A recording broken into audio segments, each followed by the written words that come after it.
that part of him lived on.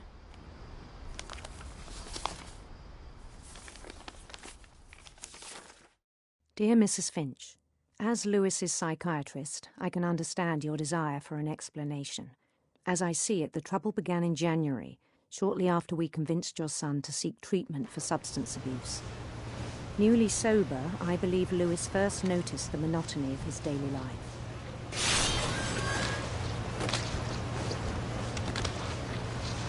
He kept working at the cannery, but he withdrew part of himself. In our sessions, I saw the same behavior.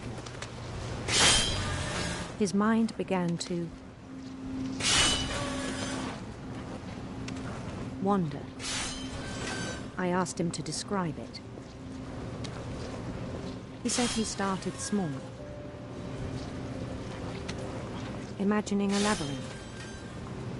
He'd feel his way about. Then something moved. Bats and toads and things that have not names. He knew it was all in his head, but he took it very seriously. I had hoped he'd find himself.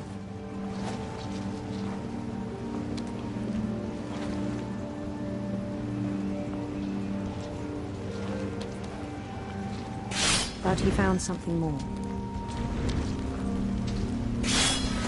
I worried about him then. Daydreaming at the cannery. I spoke with his boss. But he said Lewis had become a model employee. Methodical, tireless, focused. Like a whole new Lewis. So I let him go on.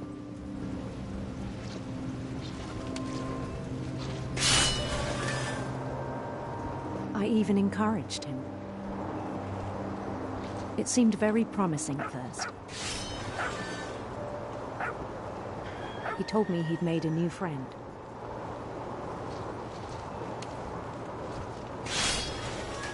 On the edge of a city he named Lewis Topia. He built the city up slowly, brick by brick. Then he made musicians.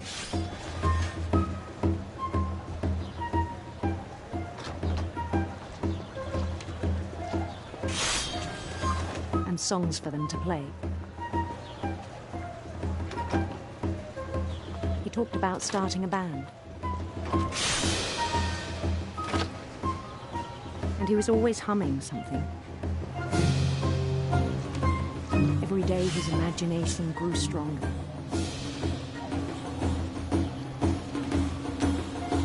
He no longer spoke at the cannery. But his chopping was as reliable as ever. Then one day it struck him that all the cheering crowds, even the stones under his feet, were all in his imagination. So he could do whatever he wished.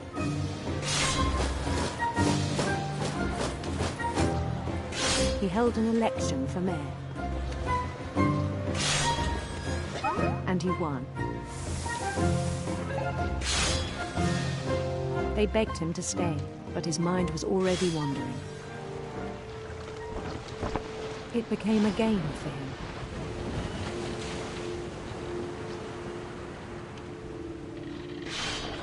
He'd conquer a city, then immediately push on. New Louisville.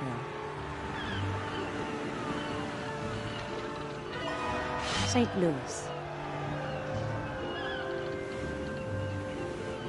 He started drifting away from our reality.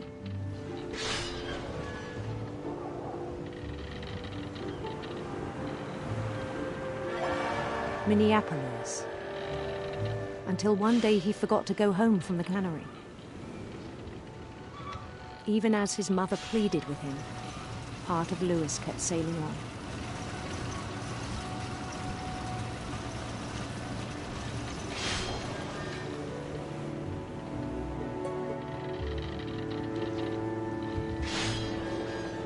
In Louisburg, he heard rumors of a handsome queen.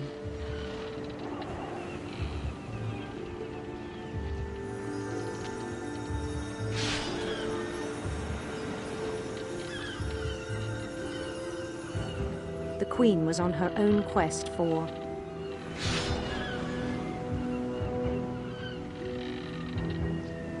radiant rainbows.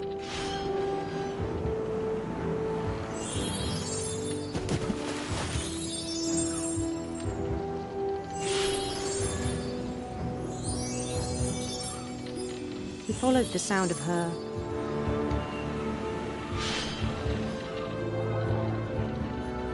silver harp.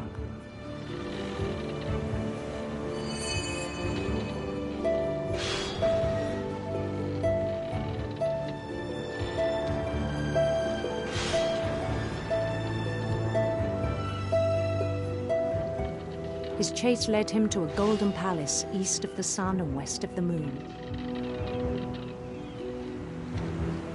Even then, his logic remained sound. He knew the world was all in his imagination.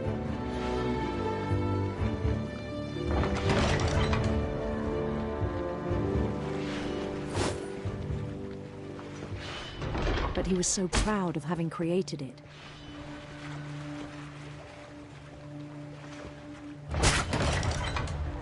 In his own eyes, he'd become something greater than a king.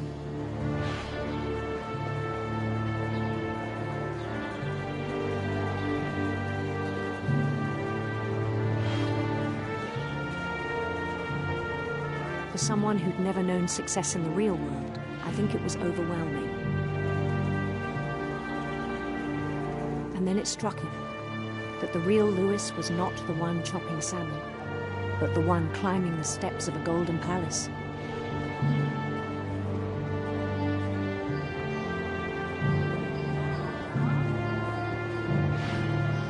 My imagination is as real as my body, he told me. It was hard to argue with him.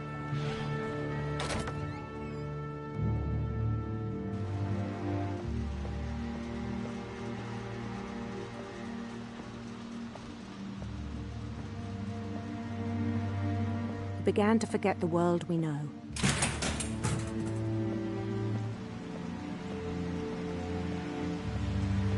I think it pained him to remember Lewis, the cannery worker.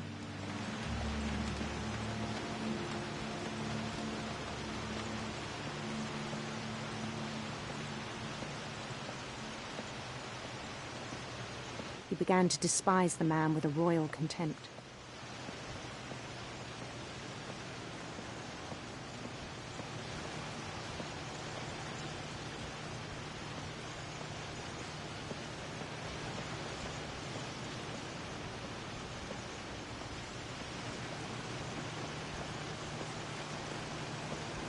I still thought I could save him. Even after he said he was being crowned king over all the lands of wonder. The palace would be packed with his companions.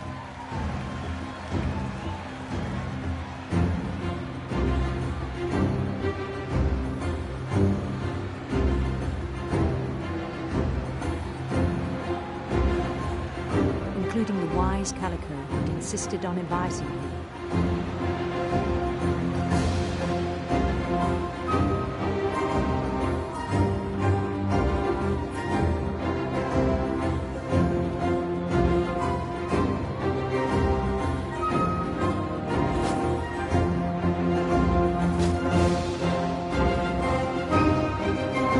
His queen waited, holding his crown.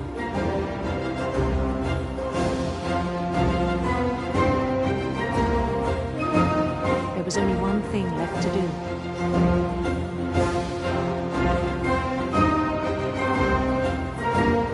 Bend down his head.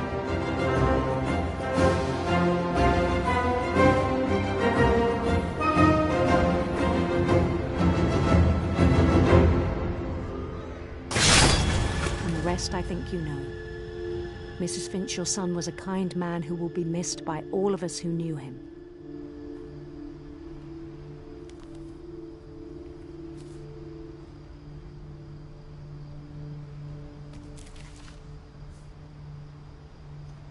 My brother was really cool.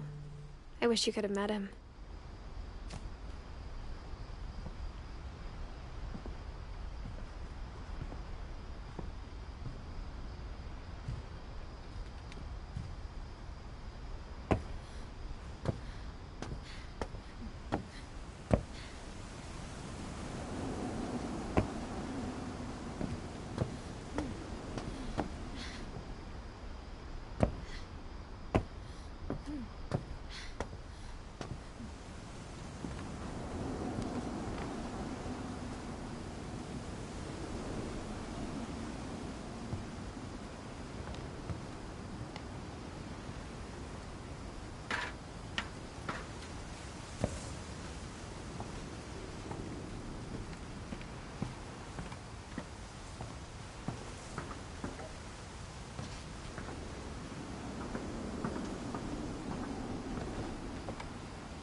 On the way back from Lewis's funeral, my mom told me to start packing. She waited until the day before we left to tell Edie. I'm not sure if she wanted to make it easier or harder. I wish we'd stayed. But I understand why we left.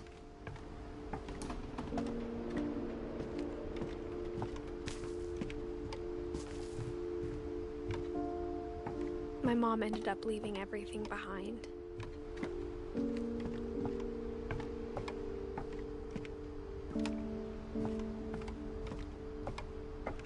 What happened that night had been coming for a long time. Maybe it should have come sooner.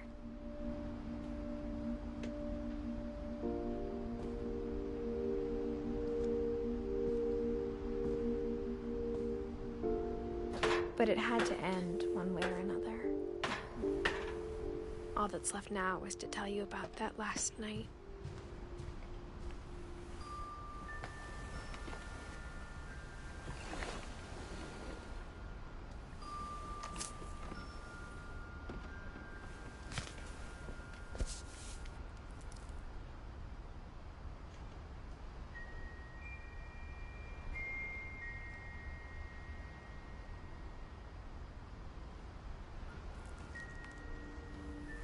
That whole last day, Edie just watched us pack and didn't say a word.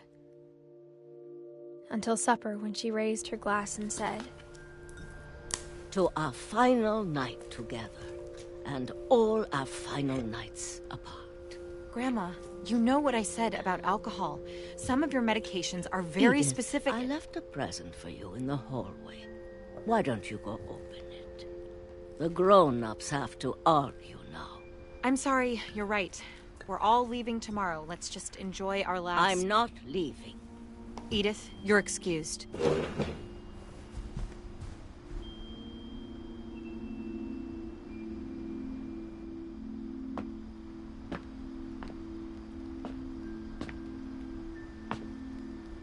The power had been shut off that morning, but Edie always had plenty of candles.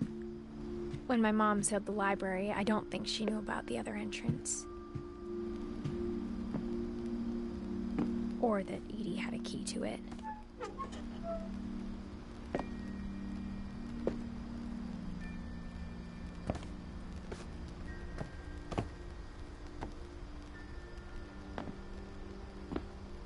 That thing you're afraid of isn't going to end when you leave the house. Edith has a right to know these stories. My children are dead because of your stories. I think it's best if Edith and I leave tonight. we'll have the nursing home send a van for you in the morning. Okay? Dear Edith, there's so many stories I wish I could tell you, but there's only time for one. This is about what happened on the night you were born. That night, the tide went way, way out.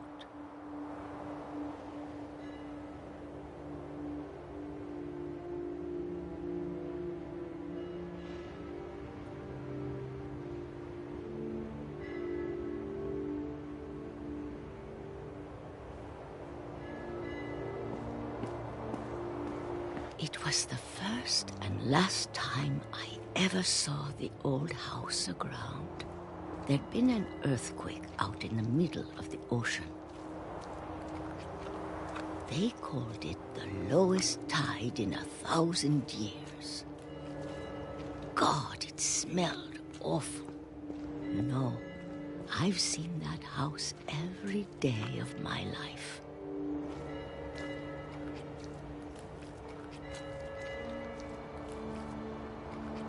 But I never thought I'd go back to it. When the fog rolled in, I lost my way.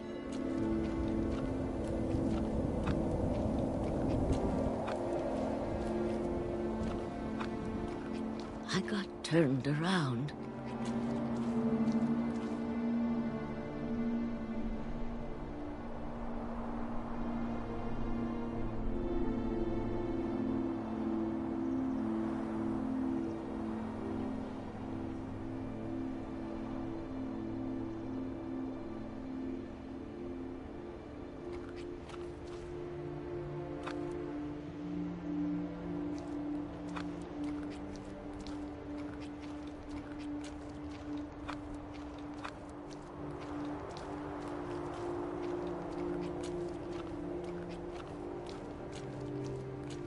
For a while, I wondered.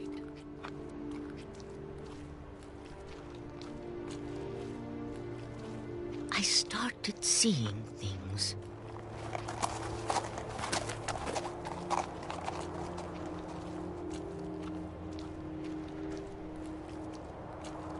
Things I'd forgotten had ever existed.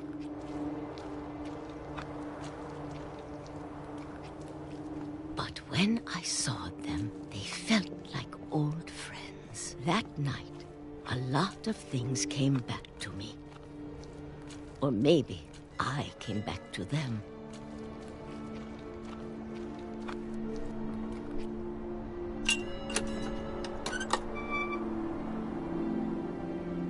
Things I can't explain, but that I need you to try and... Edith, what are you doing in here? It's mine. Edith! Mom, you're gonna rip it! Let go! I kicked and screamed, but Mom dragged me to the car. I never saw Great-Grandma Edie again. The next morning, the van came to pick her up, but she was already gone. After that, we moved around a lot.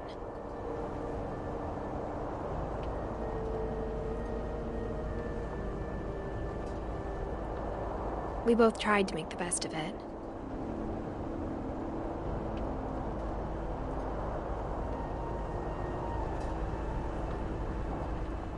A few years went by.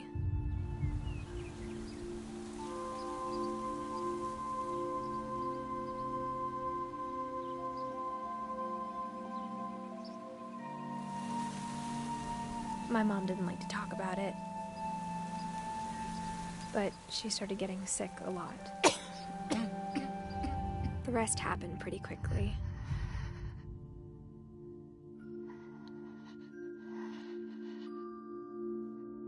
She got better for a while.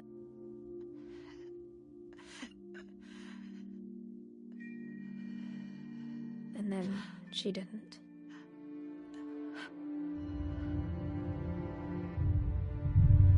And then I was alone. The last Finch left alive.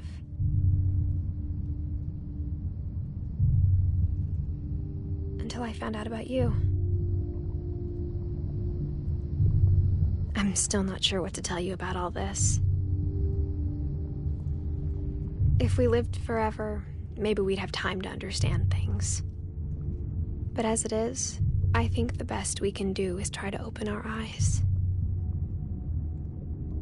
And appreciate how strange and brief all of this is.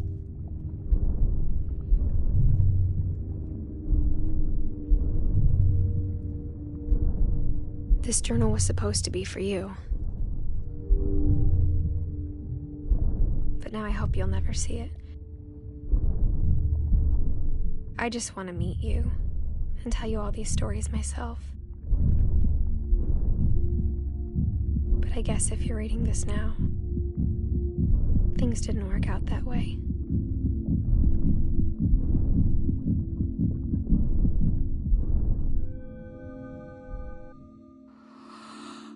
This is where your story begins.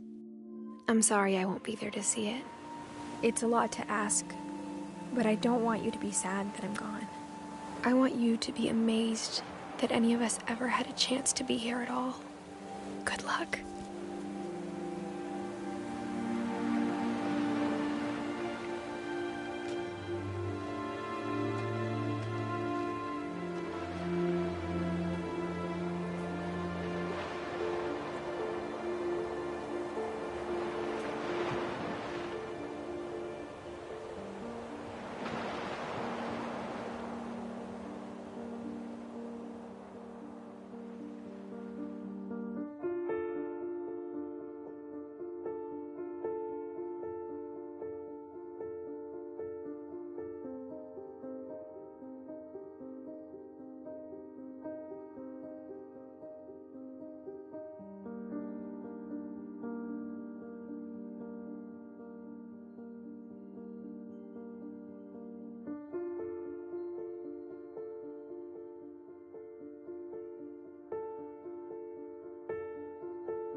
I knew Grandpa Sam had a twin. And that he never talked about him.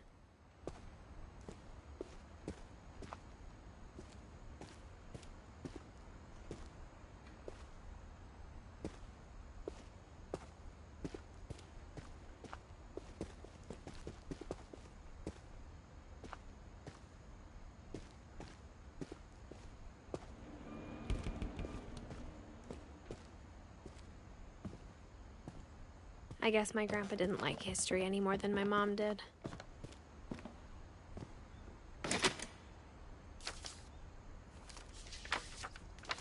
How I Want to Remember My Brother by Sam Finch. The thing I remember is that when he made up his mind, that was it. My brother said he'd die before he ate another mushroom. And he did. At Barbara's funeral, we swore we'd never be afraid again. And he wasn't. I think Calvin always wanted to fly. Sam! Calvin! Dinner's ready! Coming! But that day, he finally made up his mind to do it.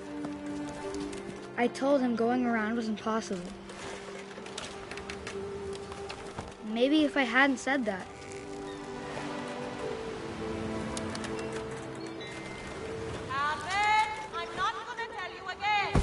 maybe if the wind hadn't picked up, then maybe he'd still be here. But I doubt it. I think he'd already made up his mind. That's what I want to remember about my brother.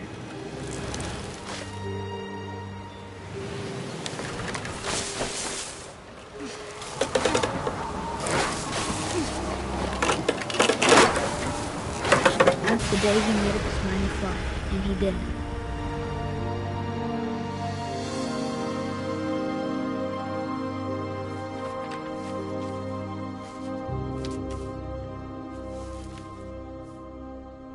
Calvin's story felt strangely familiar. When I was younger, I remember trying to do the exact same thing.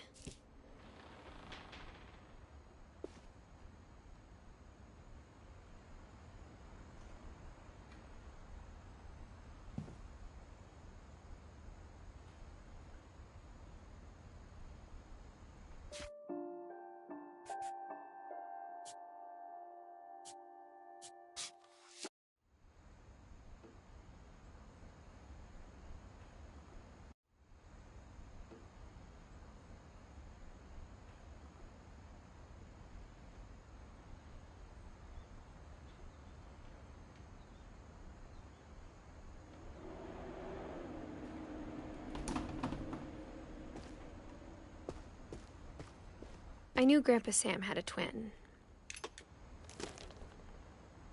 And that he never talked about him. I guess my grandpa didn't like history any more than my mom did.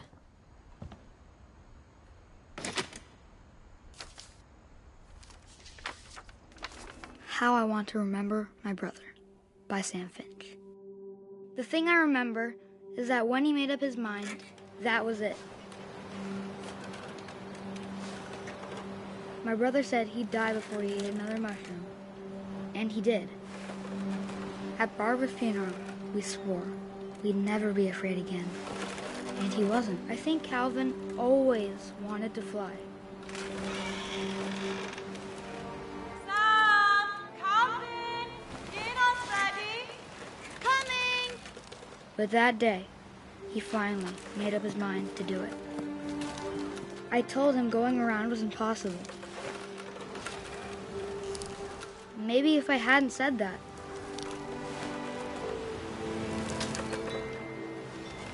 Calvin, I'm not gonna tell you again.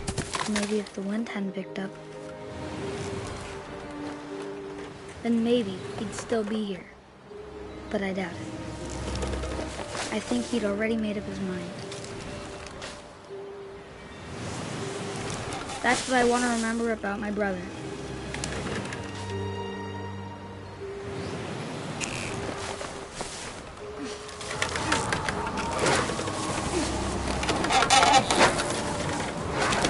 The day he made up his mind to fly, and he didn't.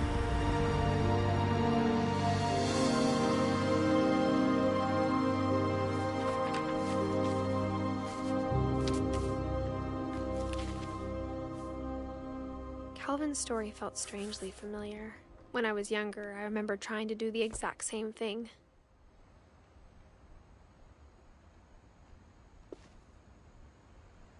After the funeral, Edie roped off Calvin's half of the room.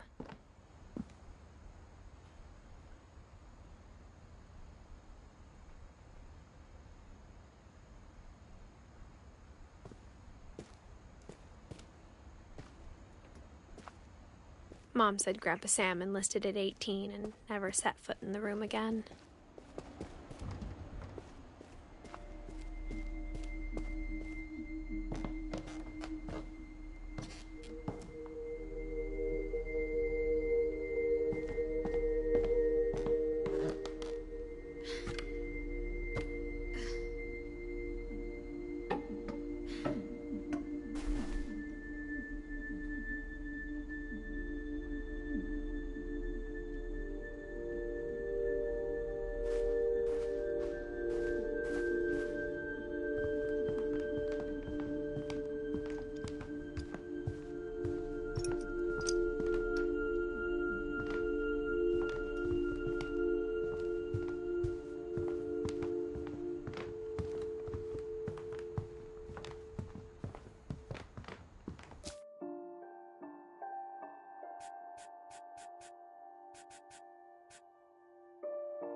Even in her 90s, sometimes Edie seemed a lot younger than my mother.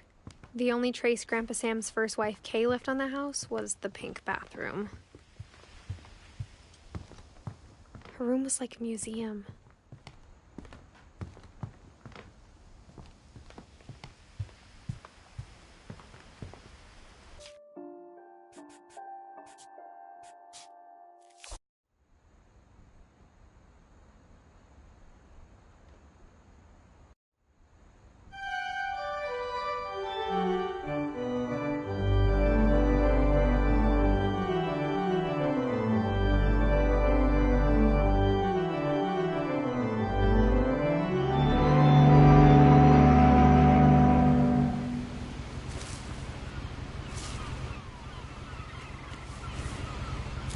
A lot of this isn't going to make sense to you, and I'm sorry about that. I'm just going to start at the beginning, with the house.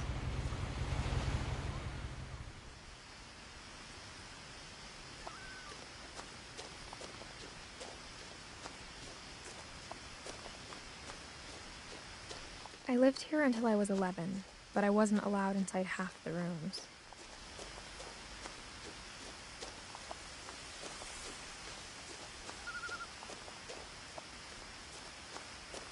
I hadn't been back since my brother Lewis's funeral.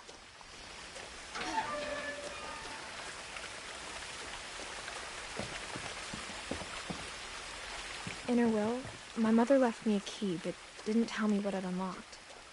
Maybe she thought I'd know, or she thought that the mystery would be enough to bring me back.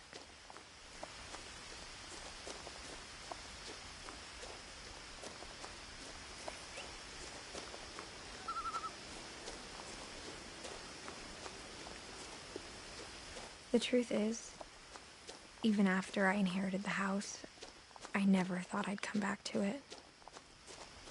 But now I had questions about my family that only the house knew the answers to. The woods around the house have always been uncomfortably silent, as if they're about to say something but never do.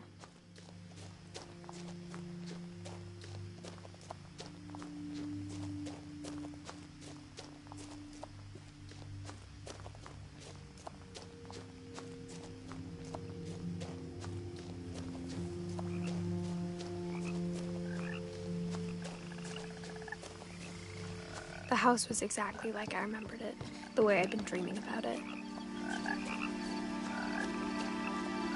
As a child, the house made me uncomfortable in a way I couldn't put into words. Now, as a 17-year-old, I knew exactly what those words were. I was afraid of the house.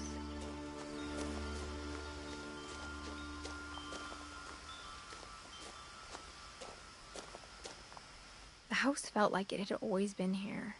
Even the swing set was older than my mother.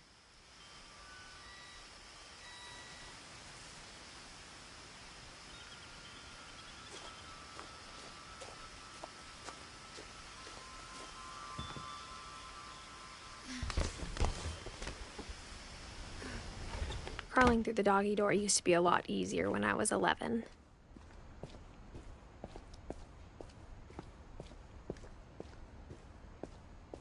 For the first time in years, I felt like I was home.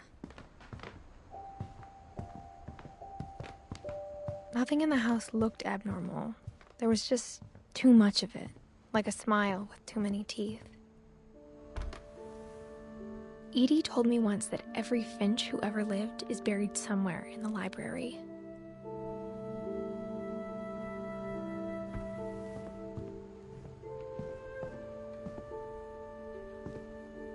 After Milton disappeared, Mom sealed up all the bedrooms.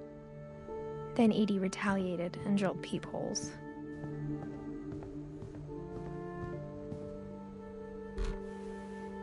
My Grandpa Sam spent 7 years sharing a room with his dead brother, Calvin.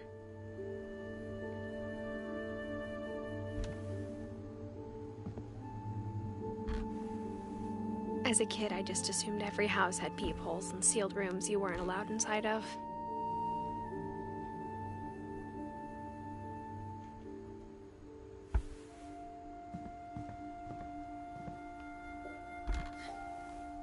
The last time I was in Edith Sr.'s room, I was 10 and she was painting my portrait.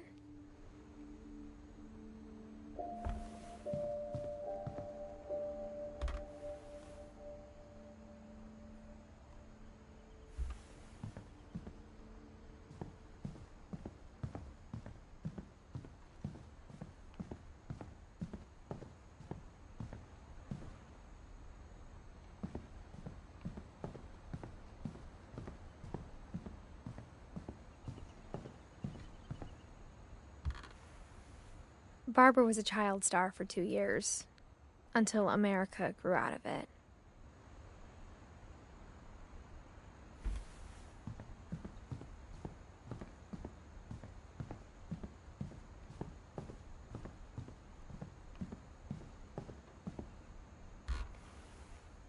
Molly always seemed like a girl I could imagine being friends with, if she hadn't died in 1947.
Great-Grandpa Sven built a music box for Barbara, along with the rest of the house.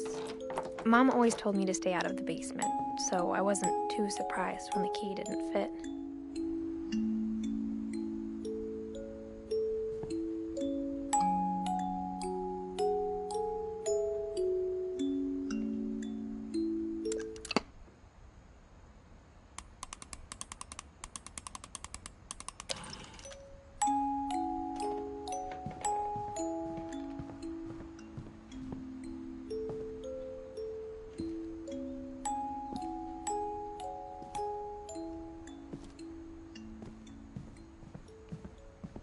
I spent a lot of time playing in Great Uncle Walter's room. Lewis told me there were secret passages, but I never believed him.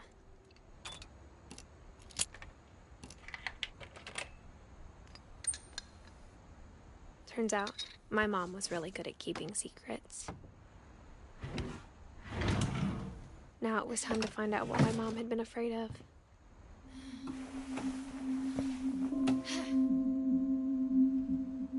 Reading this, maybe it sounds like I had a plan. From the paintings on the wall, it was clear my brother Milton had been here before me. But I had no idea what was behind that door. Just like I had no idea where all this was gonna lead.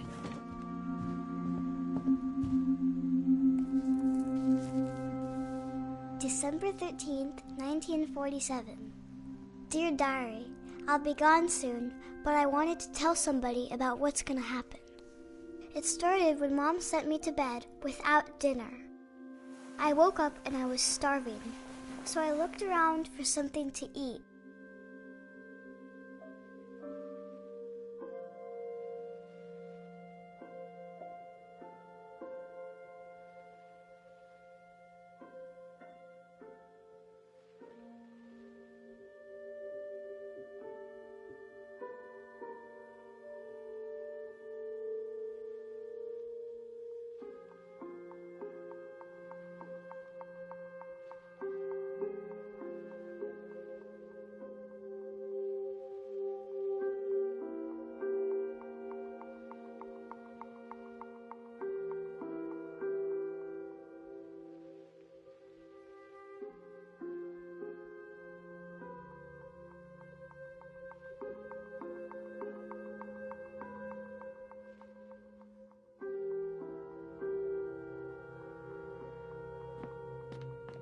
The gerbil food was dry, but I didn't mind it.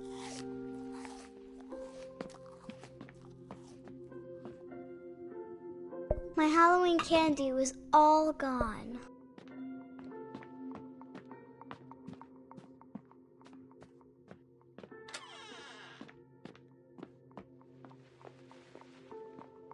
I kept eating and eating.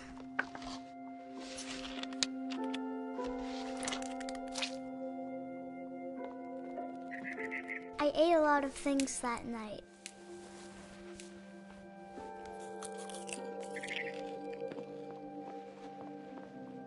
Then I heard chirping outside my window. It was a barn swallow going back to her nest.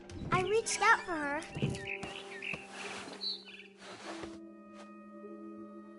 And suddenly, I was a cat. I tried to be quiet, but the bird was really scared.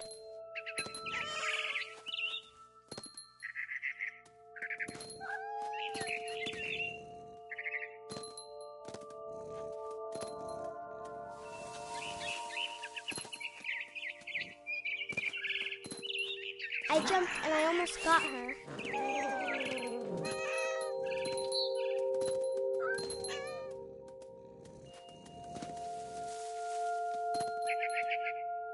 I could tell she was getting really tired. Now I was up in the big tree. I promised Dad I wouldn't climb it anymore. I gobbled her up. And suddenly, I was an owl. First, all I heard was the wind. Then I heard little teeth nibbling in the grass.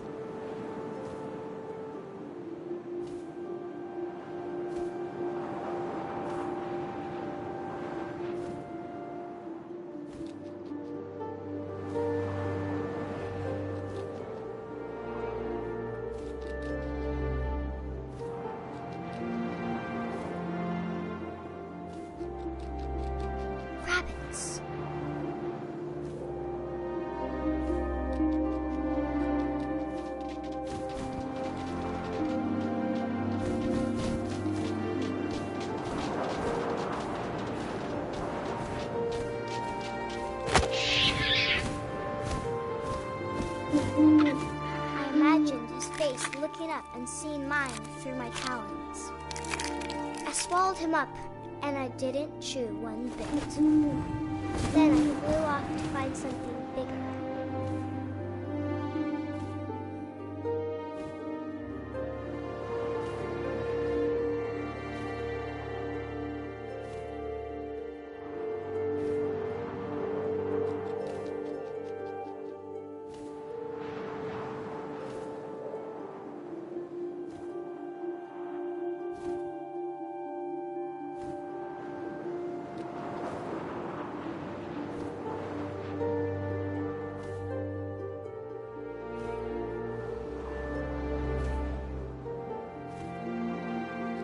A mama rabbit.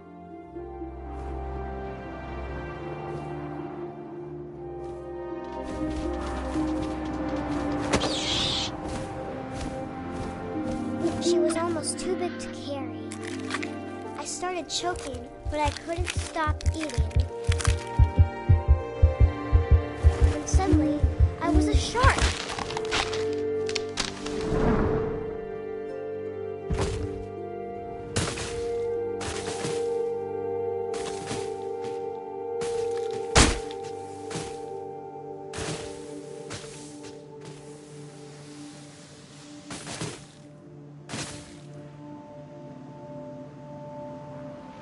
I rolled off a cliff and into the ocean.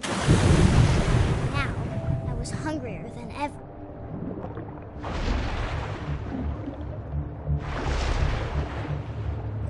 I wanted fat, juicy seals. I tore off her flipper, and it tasted really good.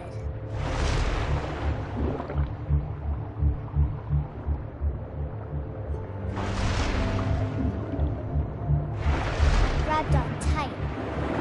But I was so hungry, I jumped out of the water. When I opened my eyes, everything had changed. Now I was a monster, and I smelled people everywhere.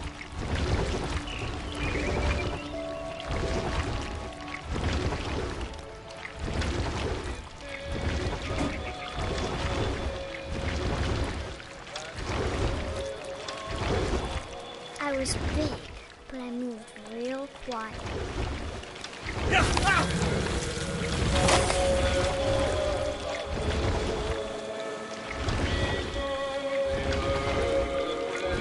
I wanted to stop, but also I didn't.